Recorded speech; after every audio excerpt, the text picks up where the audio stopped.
नमस्कार सभी को, डेयर टू ड्रीम में आपका स्वागत है। आज हम आप लोगों के लिए लेकर आए हैं बालक ध्रुव की कथा कि वो कैसे एक ध्रुव तारा बने। तो कथा कुछ इस प्रकार है। स्वयंभू मनु और शतरूपा के दो पुत्र थे, प्रियव्रत और उत्तानपाद। उत्तानपाद की सुनीति और सुरुचि नामक दो पत्नियां थीं। राजा उत्तानपाद को सुनीति से ध्रुव और सुरुचि से उत्तम नाम के दो पुत्र उत्पन्न हुए। पर सुनीति बड़ी रानी थी, परंतु उत्तानपाद का प्रेम सुरुचि के प्रति अधिक था। एक बार सुनीति का पुत्र ध्रुव अपने पिता की गोद में बैठा खेल रहा था। इतने में सुरुचि वहां आ पहुंची। ध्रुव को उत्तानपाद की गोद में खेलते देख उसका पारा 7वें आसमान पर जा पहुंचा। सौतन के पुत्र को अपने पति की गोद में वह बर्दाश्त न कर सकी। उसका मन ईर्ष्या से जल उठा। उसने झपट कर बालक ध्रुव को राजा की गोद से खींच लिया और अपने पुत्र उत्तम को उसके गोद में बैठा दिया तथा बालक ध्रुव से बोली, अरे मूर्ख, राजा की गोद में वही बालक बैठ सकता है जो मेरी कोख से उत्पन्न हुआ हो। तू मेरी कोख से उत्पन्न नहीं हुआ है, इसलिए तुझे इनकी गोद में या राज सिंहासन पर बैठने का कोई अधिकार नहीं है। 5 वर्ष के ध्रुव को अपनी सौतेली माँ के व्यवहार पर क्रोध आया। वह भागते हुए अपनी माँ सुनीति के पास आए तथा सारी बात बताई। सुनीति बोली, बेटा, तेरी सौतेली माता सुरुचि से अधिक प्रेम के कारण तुम्हारे पिता हम लोगों से दूर हो गए हैं।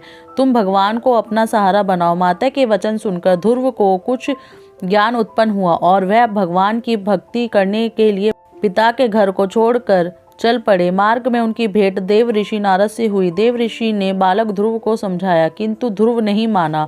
नारद ने उनके दृढ़ संकल्प को देखते हुए ध्रुव को मंत्र की शिक्षा दी। इसके बाद देव ऋषि नारद राजा उत्तानपाद के पास गए।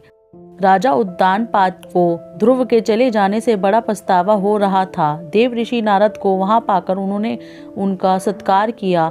देव ऋषि ने राजा को ढाढ़स बंधाया कि भगवान उनके रक्षक हैं। भविष्य में वह अपने यश को संपूर्ण पृथ्वी पर फैलाएंगे। उनके प्रभाव से आपकी कीर्ति इस संसार में फैलेगी। नारद जी के इन शब्दों से राजा उत्तानपाद को कुछ तसल्ली हुई। उधर बालक ध्रुव यमुना के तट पर जा पहुंचे तथा महर्षि नारद से मिले मंत्र से भगवान नारायण की तपस्या आरंभ कर दी। तपस्या करते हुए ध्रुव को अनेक प्रकार की समस्या आई, परंतु वे अपने संकल्प पर अडिग रहे। इनका मनोबल विचलित नहीं हुआ। उनके तप का तेज तीनों लोकों में फैलने लगा। ओम नमो भगवते वासुदेवाय की ध्वनि वैकुंठ में भी गूंज उठी। तब भगवान नारायण भी योग निद्रा से उठ बैठे। ध्रुव को इस अवस्था में तप करते देख नारायण प्रसन्न हो उठे तथा उन्हें दर्शन देने के लिए प्रकट हुए। नारायण बोले, हे राजकुमार, तुम्हारी समस्त इच्छाएं पूर्ण होंगी। तुम्हारी भक्ति से प्रसन्न होकर मैं तुम्हें वह लोक प्रदान कर रहा हूँ जिसके चारों ओर ज्योतिष चक्र घूमता है तथा जिसके आधार पर सब ग्रह नक्षत्र घूमते हैं। प्रलय काल में भी जिसका कभी नाश नहीं होता। सप्त ऋषि भी नक्षत्रों के साथ जिसकी प्रदक्षिणा करते हैं। तुम्हारे नाम पर वह लोक ध्रुव लोक कहलाएगा। इस लोक में 36 सहस्र वर्ष तक तुम पृथ्वी पर शासन करोगे। समस्त प्रकार के सर्वोत्तम ऐश्वर्य भोग कर अंत समय में तुम मेरे लोक को प्राप्त करोगे। बालक ध्रुव को ऐसा वरदान देकर नारायण अपने लोक को लौट गए। नारायण के वरदान स्वरूप ध्रुव समय पाकर ध्रुव तारा बन गए। अगर आपको ये कहानी अच्छी लगी तो हमारे चैनल को लाइक करें, शेयर करें, कमेंट्स करें और इसी तरह की वीडियोज़ और कहानी सुनने के लिए हमारे चैनल को सब्सक्राइब जरूर करें। जय श्री हरि।